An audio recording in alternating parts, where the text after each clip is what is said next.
Welcome to Traveled, where we take a journey to a specific region so you discover what makes this part of the world so unique.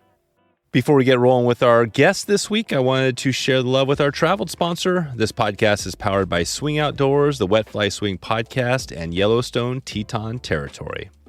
Please head over to wetflyswing.com/Teton to connect with the great brands that make up this amazing region of the country.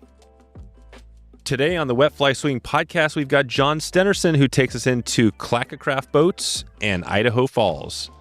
John has been fly fishing and in the boat game for quite a while. He's worked at fly shops. He's done just about everything. He's going to share a little bit of insight on his history and talk about what has made ClackaCraft such a great boat.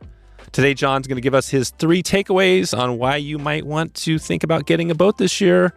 John's 3 big takeaways. Plus, we get a little bonus tip where John talks about if you're having issues, maybe you're like me, getting a little bit older, and those tiny flies are not so easy to tie on anymore. John's got a nice tip that you don't want to miss today. Stay tuned. One of the biggest drift boat brands in the world and the guy behind the daily operations. Here we go. John Stenersen from ClackaCraft.com. How you doing, John? Good. Thank you for having me. Yeah, thanks for doing this today. I think this has been, a long time coming. ClackaCraft is one of those boats out there that I think you guys are definitely leading the way on a lot of things. There's lots of drift boats now. We've been doing episodes all around the country. There's some boats even on the east side of the country now. But I want to talk about I want to talk ClackaCraft. I want to go deep into drift boats, ClackaCraft, but also I want to find out about your background. So take it to fly fishing first. How did you first get into fly fishing? Kind of what's your first memory? So I was pretty lucky to have a dad who was into fly fishing when I was a young kid. Grew up in central Idaho and Salmon, Idaho. And so he was into fly fishing and fishing in general. So he taught me and took me. And then as I progressed, I was able to go to work in fly shops. Started in a fly shop in the late 80s and then kind of worked through the shop in Idaho Falls, Jimmy's here in Idaho Falls for 10 years. And then, ended up in ClackaCraft. So pretty lucky to have a dad that got me into fishing, and then pretty lucky to have a wife and and family that likes to go fishing and support me that way. So yeah, right. So you've been doing this for quite a long time, and Jimmy's has come up a number of times because we've done some episodes. We were up there fishing this year, and I think he just sold the shop. So that was one of the big shops. What was it like? Talk about Jimmy's. I haven't had him on yet. I'm hoping to do it. Describe that shop a little bit. You were there for 10 years. How would you describe that to somebody? I worked with his dad, Jim Sr. and Jimmy. It was great. They were both mentors to me. They taught me a lot. The shop was, it's interesting transitioning from shops to when I went to work there to where we're at now. I mean, they're busier compared to back then. So it's a great shop. It's a fly tying central shop. If you like to tie flies, it was great. And then like really having Jimmy and Jim Sr. to mentor me on fishing and teaching me that next level, I guess would be the step, because I fished a lot, but having him, and then I actually had like one other guy, Tim at Frontier Anglers, Tim Tollett was another one that was a good mentor. So I had those guys to get me going, and I was lucky to have them. They were there, and Jimmy's wonderful. He was over to dinner last night with us. He's a best friend. Nice. We hunt every week. Try to hunt together, do everything. So we're always doing something. So yeah, that's a good deal. Yeah, it sounds like that was a pretty awesome. And now, is Jimmy? I've asked this question from a couple other people. Is he still around? Is he going to be in the shop, or is he pretty much out of it? Jimmy's out of it. He's. I think he told me that he spent 8 days in his bed in November. Yeah. So he was either fishing or hunting somewhere those other days. That's awesome. Yeah, it's great. So. Yeah, and the shop is in Idaho Falls, right? Yep, and it's a new shop by the guys out of Utah. Fly Fish Foods. They're doing a good job with it. They've got a couple of good kids in there running it. So yeah. Yep. So good. So and then are you in Rexburg or Idaho Falls? We're in Idaho Falls. So yeah, would be on the east side on your way out towards the South Fork and the Henry's Fork. Yeah. Okay, cool. And so ClackaCraft is, I think going to be kind of a main topic here today. It's, it's one of those boats that is all over the place, seems like. Who is talk about the current owner? I think, is the current owner also the founder of the company? Yeah, Bruce Bells was the gentleman that my boss who founded the company. Um, 1975, I think, was when he started building boats, and then kind of did it on his own. They would take these loads. It's funny, you'd see pictures of him with a bunch of boats, and they'd head to like George Anderson's in the Yellowstone, and they'd stay there for a few days and sell boats there. Then they did a few things like that. They created little small dealer networks, and then basically in like 98 or 99, they decided to kind of go more big time, I guess. And they came to Idaho Falls and set up shop here, and then we've been here ever since. And I went to work for ClackaCraft in the January 2nd of 2005. So Okay. Yeah, so that was the thing. So now is Clackercraft there? They have the, obviously out in the Clackamas area, but are they, is that the only other shop in Idaho Falls, or do they do this in other areas? no, so we are the national sales office. We handle everything other than basically California, Washington, Oregon, and Alaska. So we handle all the sales out of here, and we do help in those other states, but we do it all out of here. The boats are built in our Oregon facility. They bring them to us 15 at a time, and then we distribute them out to Oh, all over. gotcha. So yeah, Yeah, and that makes sense. And that's why Idaho Falls, the more you get closer to the inland of in the U.S., the better it is to kind of distribute the boats, right? Instead of sending them yeah, out from Oregon, it'd take longer or whatever. yeah. And then just for like population based, far as trout fishing, we're in the mecca of it here. So people come from Wyoming, Colorado, Montana, Idaho, obviously, to pick up boats here. There'll be weeks where we'll have 20 to 25 boats going out, and they're all just within driving distance. Oh, right. Yep, gotcha. And so, like, obviously you're in this mecca for fishing, fly fishing, especially where you're at. What is the distribution of, I always think about this because I know we have lots of conventional people in our listener, audience as well. But what do you think is the breakdown between out of all boats on Clacka sells, conventional fishing versus fly fishing? I'd probably say 70% is fly fishing is our market. Could be more, could be less, but I would say 70% of it is the fly fishing side of it. Maybe 80%, but yeah, it's 70. I would say for sure 70%. Yeah. Yeah. So, and then has that evolved over time? Like if you go back 30 years, was that when you went to Idaho, when that happened in Idaho Falls, did that change the game a little bit on the fly? The boats have really, drift boats have progressed a long ways. And so I would say yes, probably just having more drift boats available has probably made it so it's become more of the fly fishing. And then obviously, guides are a huge purchaser of our boats. And as those businesses have grown, our business has grown with them. Oh, So right. That's right. Yeah. Because you have just people out there. Yeah. Personal people buying boats, but the guides are huge. And we've yeah, asked a lot of guides that, like, what boat do you use? And Clacka comes up quite a bit. yeah, yeah. That's right. Nice. So, and then on the boats, and I haven't, I've been in a Clackercraft. In fact, I rode, on a recent trip, I rode a Hyde for the first time, and I hadn't been in that boat. And I think there's probably some similarities between the two boats. But, what is, between like right now, the boat, say, versus when you started whenever that was, 2004, have they changed a lot in 20 years? We've had to change as far as like gel coats and things like that just because of the EPAs and stuff, like that. But design wise, not a lot. We still have we came out with the Gulfstream bottom, the tunnel hull. That stuff's still available. What we've done is increase like rod storage. You make the interior of the boat a much user friendly, guide friendly, so that when you're in the boat, it's everything's laid out so that thought out. Like I can put three rods on one side, three rods on the other side. When I first started, we had one rod, and it was fine. But now everybody's got a streamer rod and a dry rod and an inf rod, and so we've really had to adapt our boats to meet those needs. And they have, and then the biggest thing for us has always been rowability and durability, and that's kind of where we've always stood out. So making sure that our boats handle well and are durable. And durable. And that's always the question that comes up a lot between the boats because you have, the main boats, right? Aluminum, wood, I guess you could throw in there, and they even Yeah. plastic and fiberglass. Yeah. And out of those, you're saying fiberglass are pretty durable. Do they, would you say they're the most durable, or how does that compare?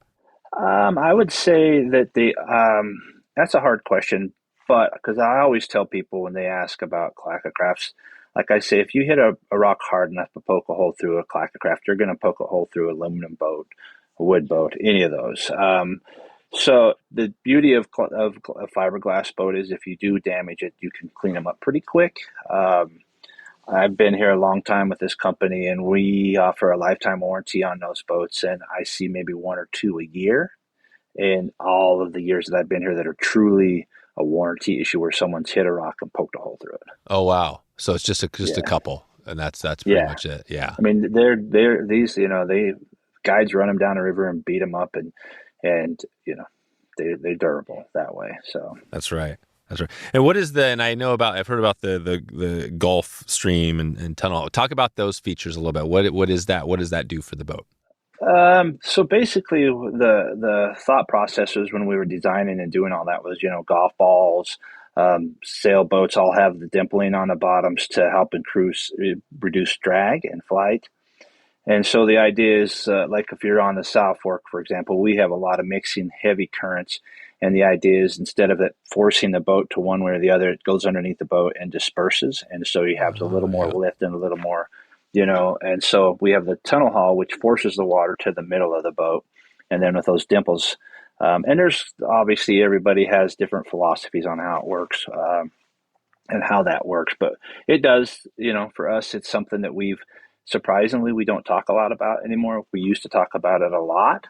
It has a difference in boats and difference in manufacturers. But I think over time, people have figured it out that it helps with definitely, especially on big, heavy rivers. Smaller rivers, you probably wouldn't notice it much, but on like the South Fork or the Oh, Missouri, some of those gotcha. bigger waters, the Yellowstone, Yeah. where you got bigger stuff. So. Right. It makes a difference. Nice. And I've seen some of the photos of your boats out there around. I mean, where are you guys? I've even seen there's one photo you guys have out there of a boat going through the breakers, I think, on the ocean.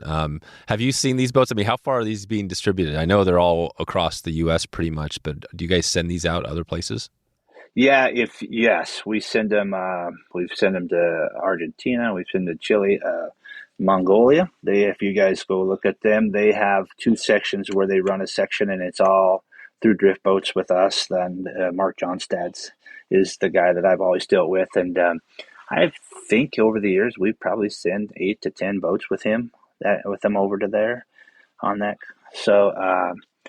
And then obviously Canada, Yeah. we send a lot up there, and a lot of pro staff guys out of Calgary that run our Oh, boats. Calgary, right. Yeah. Yeah, and then and Alaska, we've got a few up there. But our big market for us is Montana, Wyoming, Utah, and then surprisingly Tennessee in that area, the tailwaters. We send probably 3 to 4 boats a month back there. Oh, So yeah, in Tennessee, right. Yeah. yeah, and Michigan too.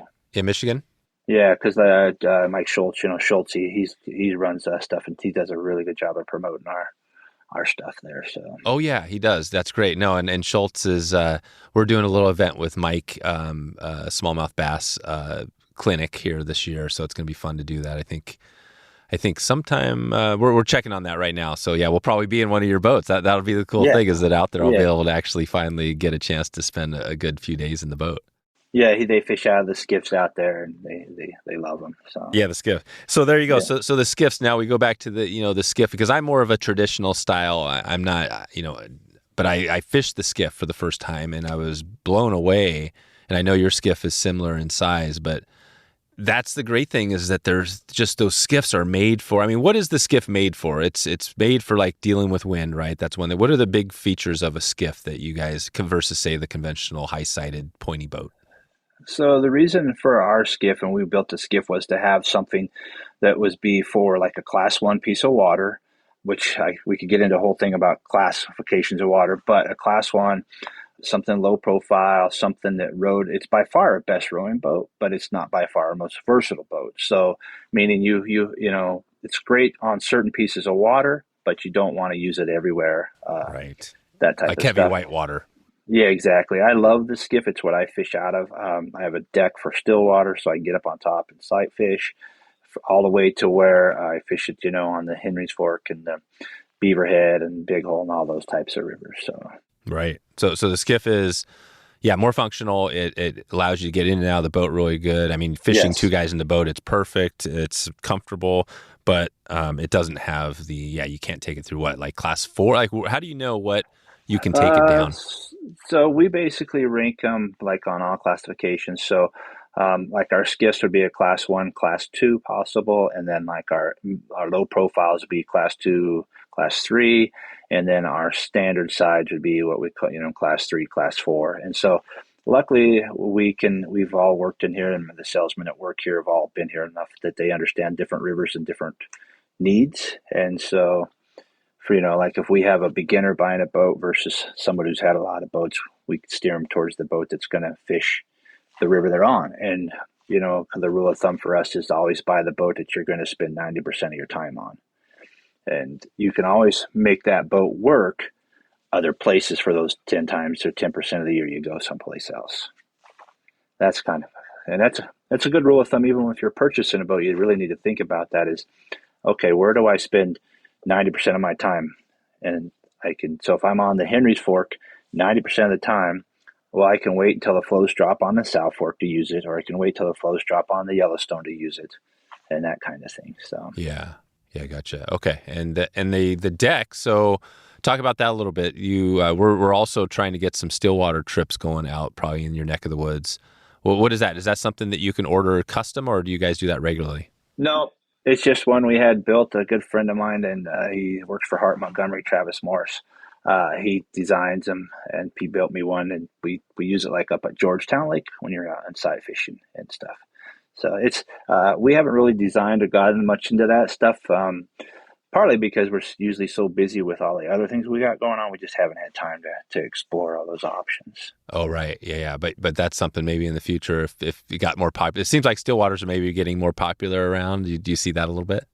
Yeah, I mean, I that's probably me. For me, I love stillwater fishing over anything, and so I spend more time trying to do that. But I think it's interesting because being in this a long time, there was a huge, the belly boats. And then we went to pontoon boats, and now I hardly see a lot. I don't see any of those on waters anymore, and I hardly see like the much time as I spend on Stillwater. I don't see as many anglers as I used to see.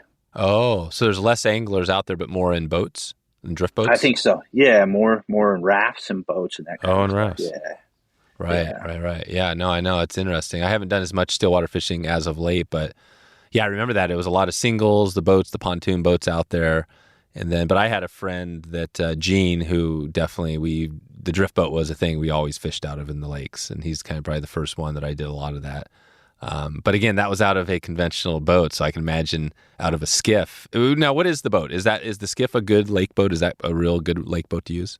It's perfect for if you're obviously when the wind comes up, we're in a drift boat, so you're not going to be out in the big white caps. So you have to pay attention to that kind of stuff. But it's perfect for what I like to do, which is fishing like Clark Canyon, Georgetown, some of those pieces of water down South Chesterfield, Treasurton, some of them. So, and it's perfect for those because they're not big pieces of water, and you're usually fishing weed beds and edges anyways. You're not out in the middle. So, Yeah, that's right. And on your boat, is that something, putting it in, can you drag that around, pick it up pretty easy, get it in? Like if there wasn't a boat ramp, is that a doable thing? yeah, they're not the lightest, but once they're off the trailer, you can slide them. Everybody's boats are all going to be in the same weight class, so it's pushing them around. It's going to be the same. So it does. It's always we always have laughed like we'll be at a show and someone will come and lift up the tongue or do something like that. Man, that thing's a heavy boat. I'm like, yeah, but you're not lifting it, you're rowing it. So Exactly. Yeah, you're not. Yeah, you're not dragging it. You're not carrying it around for the most part. I mean, usually there are yeah, boat ramps where you're fishing on most of your places. most of everything, even the stuff like where I have to slide it off and in, it's not hard. It's the skiff, is not that hard to do. I've done it so much, you know ins and outs and that kind of stuff. And drag ropes, you can drag them. We've drug them a long ways up banks and stuff to get them in and out. So Oh yeah, yeah, yeah. That's awesome. And then your story with running into Clack. Talk about that. How did that was that just you were in the fly shop in Jimmy's and then you knew somebody there that was talking about it. How did that come to be? yeah, so when I was at Jimmy's, a gentleman by the name of John Lint was running ClackaCraft or running the Idaho operations in ClackaCraft, and he asked me if I wanted to come out and come to work.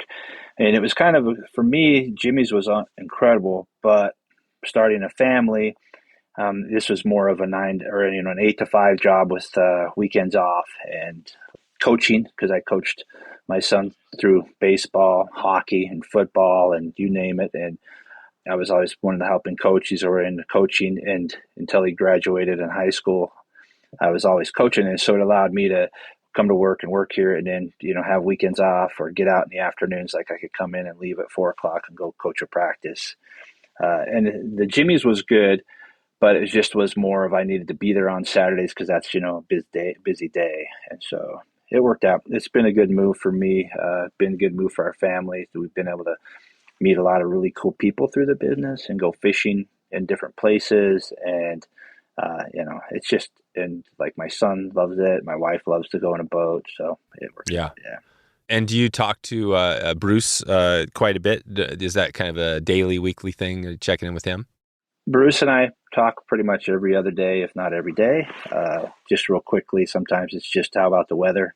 Sometimes it's just about, vacations, fishing, that kind of stuff. Things like that. So. Yeah. How would you describe Bruce to somebody that hasn't met him before? He's a little bit older than you, I think, right? Yeah, Bruce is in his 70s. I'm 50s, I'm 53. So sometimes it's funny just because like he still drives the loads from Oregon to Idaho. Oh, he does. That's pretty much awesome. Every so time. He can't let it go. Yeah, and he works. He works. He always is at work. And he's really, really kind. And so, but you'd run into him hauling the load, and he's like, "Oh yeah, just call over there." He's very, I don't know. He doesn't like to have honor. I don't know how to say the correct. Yeah, he's not about the fame and fortune of. He's created this amazing. Yeah, he's created this amazing company, but he probably won't ever tell you how amazing it is what he's done. Exactly. Yeah. He's humble. There's the word I'm looking for. Humble. He's very humble and very super kind. He's a great guy, and he runs a good business, has a great product. He does really well, and like I said, and I've been with him for 20 years, and we've had some great fishing trips and some great laughs. And I'm lucky. I have a really good job, and I get to work for a good good company and a good product and like a good boss. So. Yeah, no, it's really amazing. So that's good. So Bruce has run the show, and he's still going strong. And then what is that? So who else is in the company? I mean, you guys have, I guess, people building the boats and stuff like that. But are you the only person in Idaho Falls running the show there? No. So we have basically the two sales facilities. We have the Oregon, which Jake Gregg runs.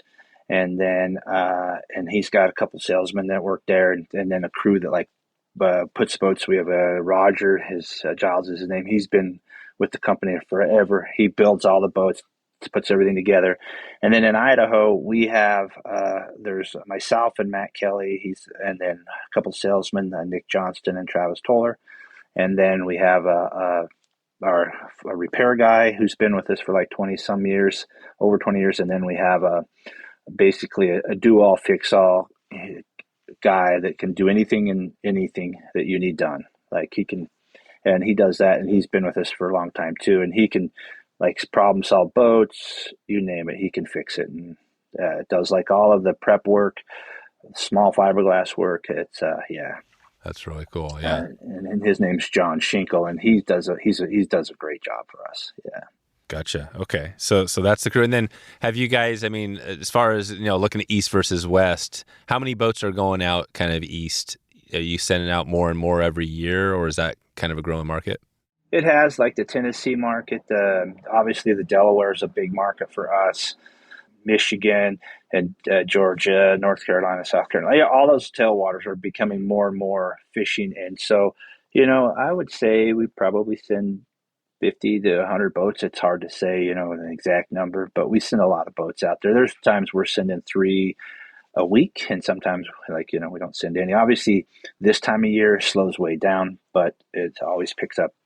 Starting in January, February, we'll start shipping a bunch of boats again. Oh yeah, that's right. And Bruce, and you mentioned at the start, but so has it been 50 years now? Almost, I think, pretty close to 50 years. This company's been going. Yeah, I would 75, think so. Right? 75, yeah. Yeah. So next year might be the 50, or in a year or two, the 50th anniversary. So if you go back to 75, so what was Bruce? Do you know his background? You mentioned building the bigger boats, but what was his, because I guess drift boat, getting the design and stuff right on seems like, we had somebody on that talked about the history of drift boats, like back to the Yeah. Mackenzie and Rogue style. What, Yep. do you know a little bit of that history with Bruce? Yeah, Bruce's family, they had a trawler business where they built the big trawlers, that would do the ocean stuff. And from there, he kind of created this side business at ClackaCraft and started building drift boats. And pretty much they were one off, so to speak. He would build them basic, the basic hull that you could do in different tenures. And so we'll see, it's crazy. We'll still see boats that are like 1979 show up on the lot. And, like I said, they were all standard sides. And he literally was doing the work and building them and doing it all, and then loading them up and driving them and taking them places. So, Oh, wow. and so, yeah. That's right. So this is the original. What was the fur back in the 70s? Would that be just the normal high-sided? You didn't have like the big eddy and stuff like that. What was the first boat? So basically, the first boat would have they called it the Pro or the Guide series or something like that, and it was just a standard sided bench boat.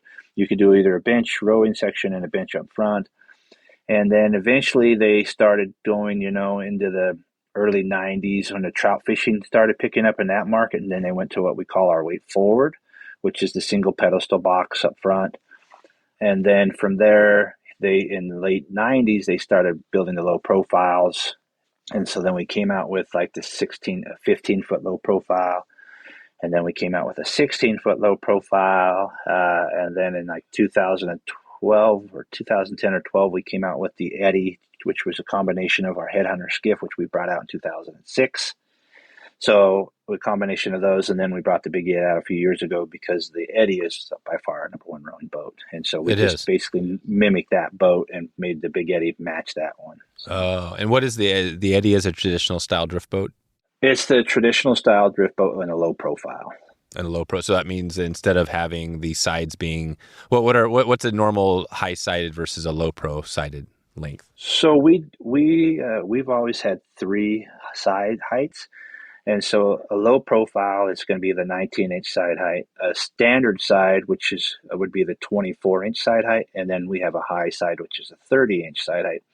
And the whole standard side comes from like the wood boat guys. They would take a sheet of plywood and cut it, and so 24. There's your standard sided boat. And so some people call those high sides. We've always called them just a standard side.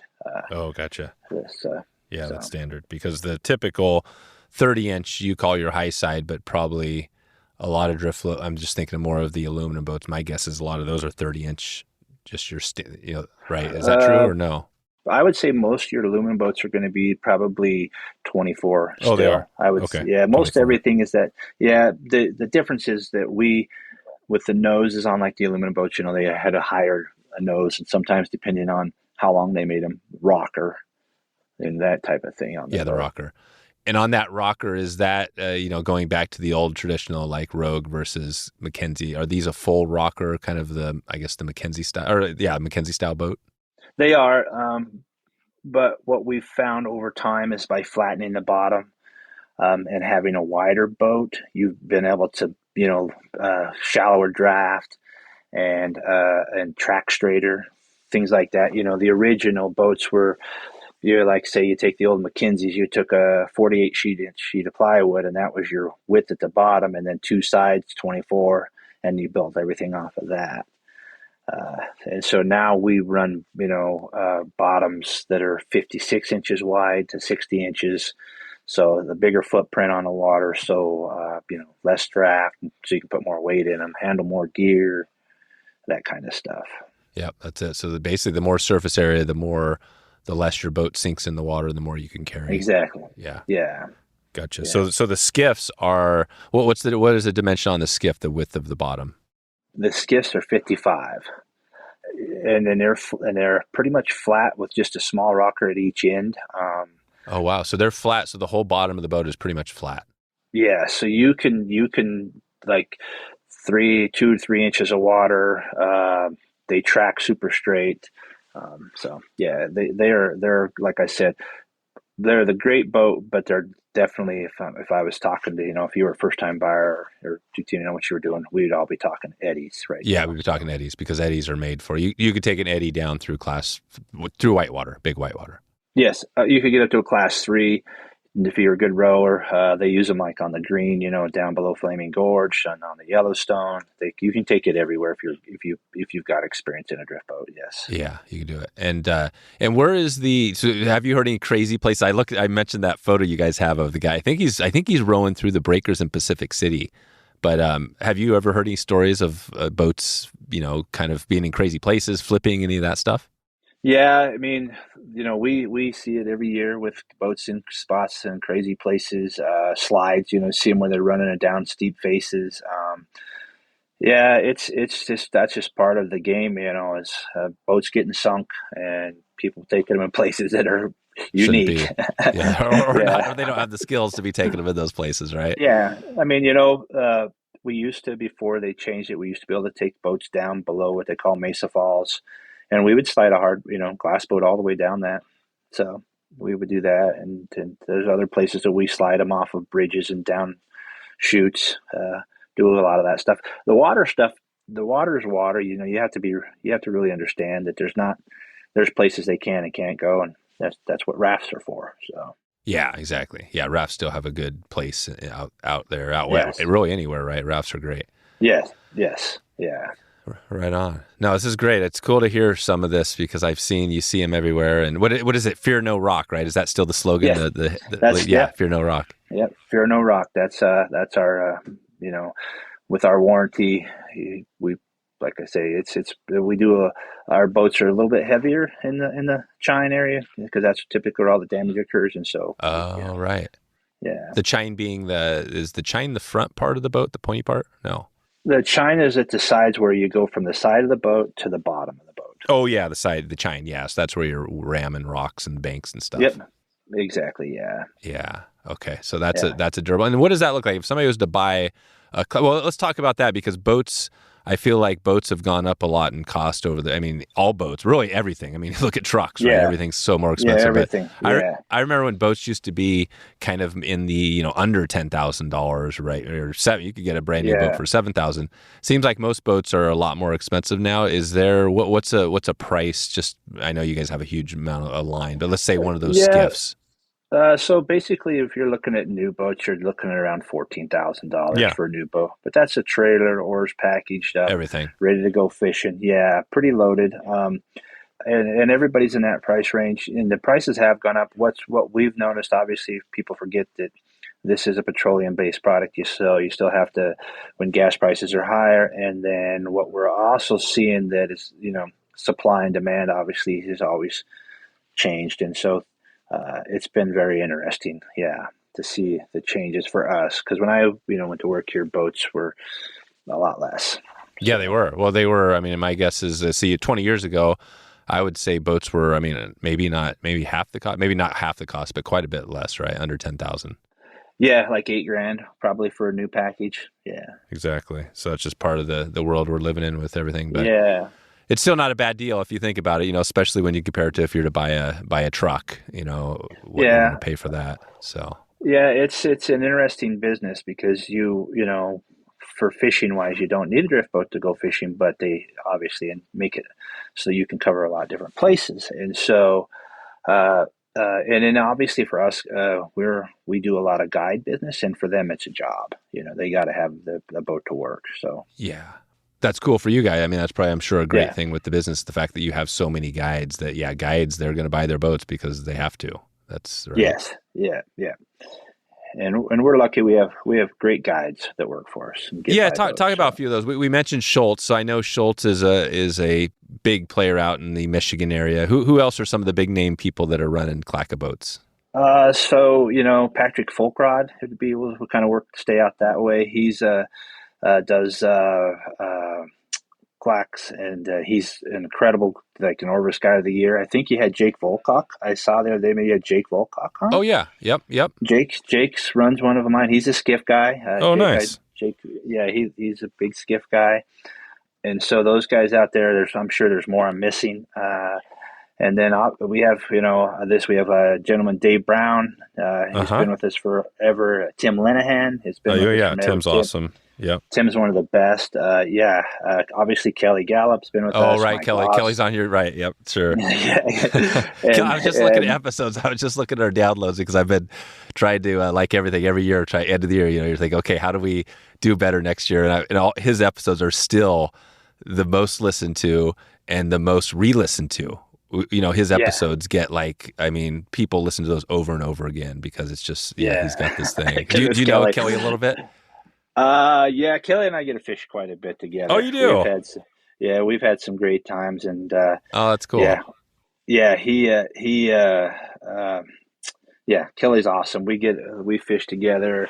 In fact, we always, I don't know, my wife loves him. She loves getting to see him and hang out and tease him and have a good time with him. And that's right. my son's gone fishing with him and did it. Actually, when my son was like 10 years old, they used to call it Spay Kid. You can still find it on YouTube. And he did a thing with Kelly. We fished for 3 days for steelhead. Yeah. Oh, and what's it called? Spay Kid? Yeah, Spay Kid. Oh, good. So this is a video we can find on YouTube. Oh, you go find it on YouTube. You'll laugh. It's pretty good. Spay Kid. So, I'll put a link in the show notes to that so we can all take a look at it. Awesome. Yeah. So, and Kelly he was when he was working with Gene Herring, and they did a bunch of stuff. Yeah, Gene's been on. Yeah. Gene was their producer of the TV show. So we talked to Gene a while back too. This is great. No, it feels like I'm circling back around a lot of this because you're just in that one of those mecca, one of those areas that's just there's a ton going on. Because if you got Montana, you got all the states, pretty much all the western states are surrounding Idaho, kind of, right? Is that how it feels where you're at? Yeah, and I mean, I didn't mention, like I say, we have Idaho. There's the Deschutes. We've got lots of boats over on that. And Washington, the Yakima, Joe Roeder, those guys. Yep, Joe, right? Yeah, sure. Yeah, that's good. Yeah. Nice. So, and what is your, just on your daily, like your job? I don't even know if you really what your title is, but I mean, what does that look? Take us into your daily, weekly, other than being on the river when you can, I'm sure, getting out and doing that stuff. What else do you do? Yeah. So basically, like when I show up here in the mornings, it's a paperwork, and then I try to knock out emails. And then just, from there, it's just answering phones or a big customer service. We take care of a lot of customer service, a lot of calls. A lot of calls with old boats. Yeah, what's the common call you get every week? You're like, okay, I'm going to get this common thing. What are those calls? Probably for us, if it's not sales related, it's going to be parts related. Like somebody has purchased a boat, and they need to get parts for it, and they don't know the boat models, and so we spend a lot of time on the phone trying to help them out and make sure they understand what they're after and get the right part. That's really cool. What's great about that is that the service piece is obviously huge in business. And I remember my first boat was a boat I bought from somebody, used boat. It was really not that great of a drift boat, but it was my first boat. And I remember how good it felt to get this old used boat that was mine. Yeah. It was that first boat. And so, but then once you get in the door, I'm sure, especially these older Clackercrafts, I'm sure guys are like, oh man, once they use it, they probably end up buying a new one. Do you find that a lot that people start? Yeah, it is. You got to take care of them because you just never know if they're going to come back or not. And the other thing is that it's a boat we stand behind it. So, we try to help them. There's times you can't, and there's times that sometimes, you take we kind of say, it's like if you had a 1980 Ford, you don't call Ford and hope to put, brand new engines and everything in it. It's because they'll want to put like new rod storage in. It's like we have solutions for that, but it's not, you can't do it here. So yeah, and and all this stuff isn't cheap to upgrade and do all that. Yeah, interesting, nice. But then from there, if I'm not on the water fishing, I'm either hunting. I do a lot of big game and bird hunting and just hiking and being outdoors. So I'm pretty lucky that my wife loves to go. My son, he graduates in college. He has a full-time job, so it's just her and I most of the time, and we're always doing something. I think we have 100. We're at 111 days this year outdoors. No way. So yeah. So hunting, fishing, like if you had to choose, I don't want to force you to do this, but between hunting and fishing, you can only pick one. Which one is it going to be? Well, here's the beautiful thing about it is you can fish year round, so you only get a hunt a certain amount of time. Oh, right, yeah. So typically from September 1st until basically next week it's hunting time. I do steelhead fish. I'll slide a few steelhead trips in. And when my son was young, that's all we did was steelhead.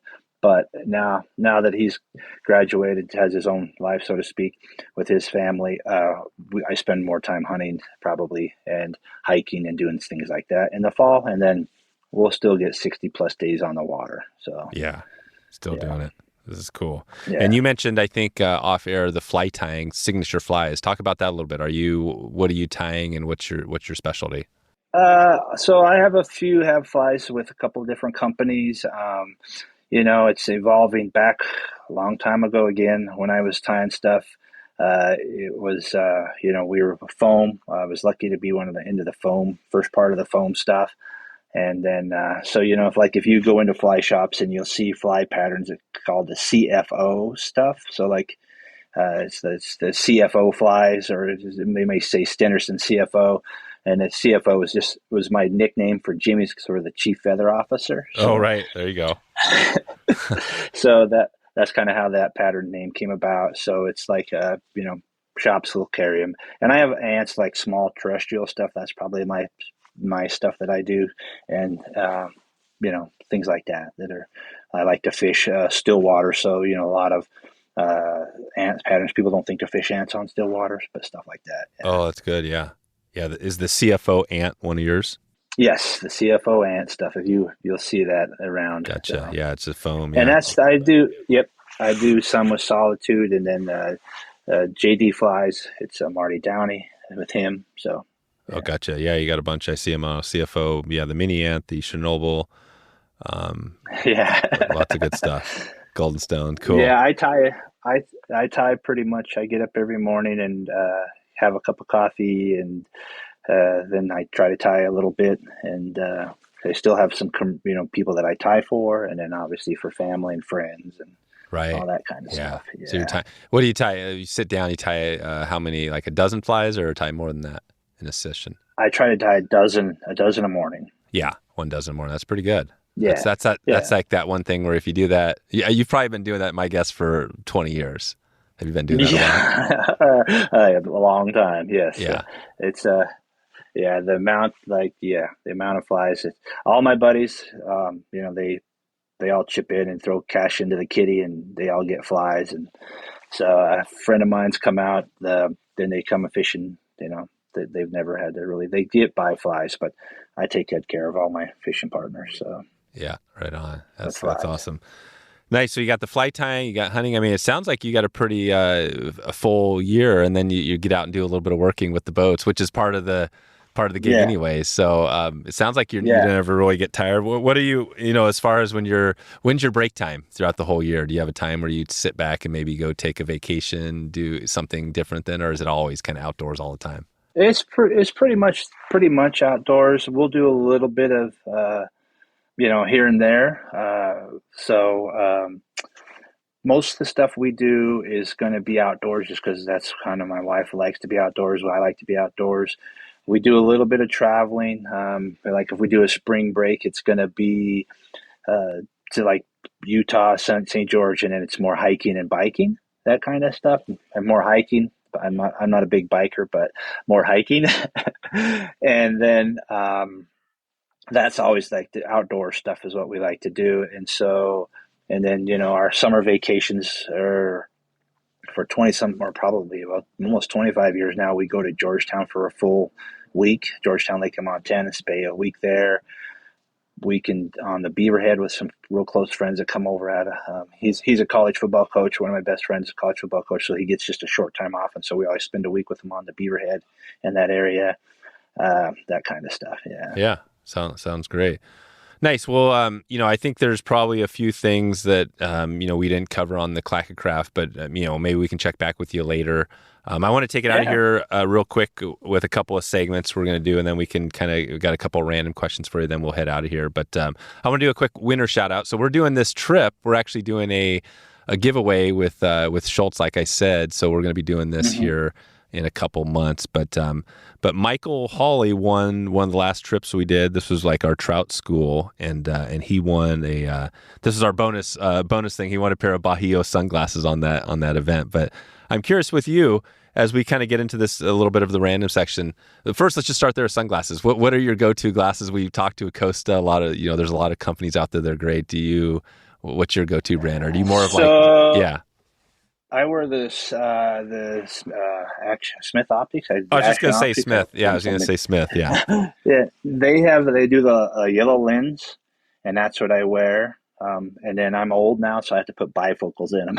Yeah. Oh, so do you put bifocals actually, like paste something onto them, or do you get them? Yeah, they make these now that are like a little half moon that you can stick inside of your glasses, and they're the best. Oh, and they're in your glasses. Okay, and now tell me about this, because there's a lot of people that are going to be liking this. So, is this something you can just buy from whatever store, or do you have to go to your optometrist? Yeah. They used to no. Jimmy's had them at his shop. They're just a half moon, and they'll set in the bottom of your sunglasses. And I wear my contacts so I can see distance, and then I have those for when I'm tying on flies. And they'll go in any sunglass. I just wear the yellow lens. That's my fishing glasses for everything. That's a perfect little tip. Nice. And then my guess is something like that costs you like $20 or something to get the little half. Yeah, they're not much there at all. Yeah, and they do them in all the 1.5 and up. So. That's an awesome tip. Good. So we got that. That'll be something definitely I think a lot of people, will get some use out of. And we're going to hit a couple more of the takeaways in a little bit, but let's talk about where you are. So we've been doing this segment called Traveled, kind of in that part of the area. What's Idaho Falls? You're out fishing at the end of the day, you come back. Where's a good place to eat dinner? Is there anything good, some good food out you'd mention? Yeah, so if you're in Idaho Falls, depending on what you're after, there's kind of for us, our go-to is a little Mexican restaurant called Pachanga's, that's just downtown Idaho Falls, and then if our sandwich hamburger place is basically across the street at the Snake Bite. Oh, the Snake Bite. Okay, good. And I think I've heard of Panga's before, so that's awesome. Yeah. And then what else is around town? What's in Idaho Falls? What are people doing if they're not if they're just during the kind of the nightlife? What is something fun to do there? There's obviously, we have the Greenbelt. So, I think a lot of people come in that are staying the night and they'll do walks around that. And what is the Greenbelt?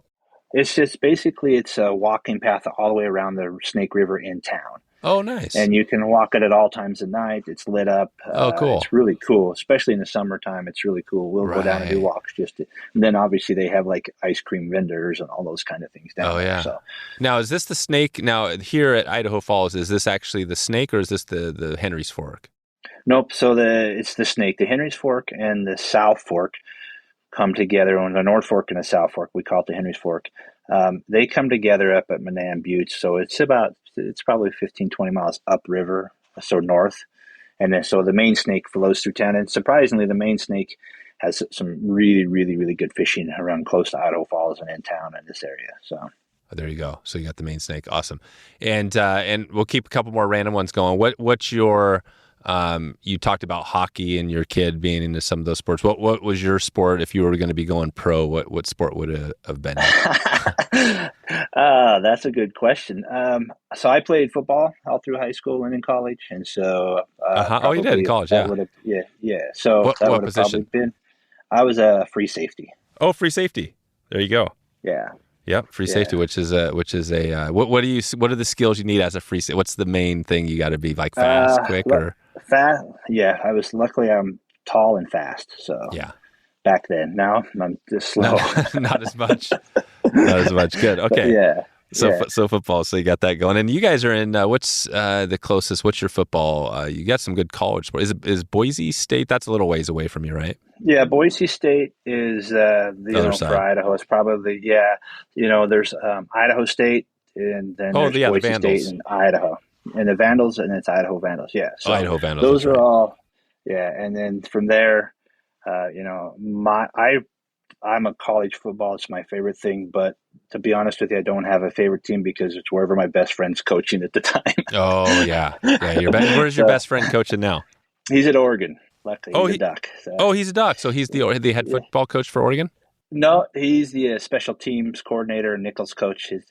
Joe Lorg's his name. It's Oh, cool. I'm pretty lucky. So yeah, we go down and watch the game. Yeah, that's really cool. Yeah, I just saw there was I was just kind of watching. I can't remember. I think it was at the gym or something, but somebody from, I think, Westland, one of the high schools here in Oregon, was, I think he was a safety. I think he's in Oregon. I think just picked him up. Was it a safety? I might be wrong. No, I think so.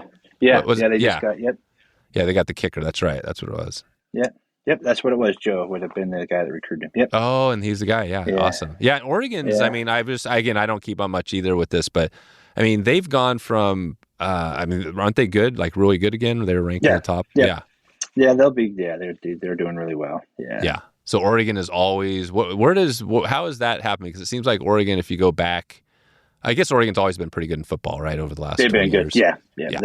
they've always been good. But like he's been all over, so it's interesting. So depending on where he goes, and he was at Penn State, he's been all over. But anyways, that's a whole nother subject. So, but yeah, Yeah, that's right. That's right. Good. Okay. Well, we got one last one, and this is the takeaway. I just want to have okay. like a few takeaways. We talked about this off air a little bit, but as far as boats, right? You don't have to have a boat. You can walk in and wade in a lot, but give us your three takeaways why getting a boat. It doesn't have to be a ClackaCraft, but just a boat is going to change the game for you. Yeah, like we always, like I mentioned before, a long time ago, I was told, that to go fly fishing takes a lot of effort when I worked in a fly shop. And so you don't need a drift boat necessarily or a raft or anything to go fishing. But what boats allow you to do is for me, it was always allowed me to take my whole family fishing. And so I could load up everybody and go fishing.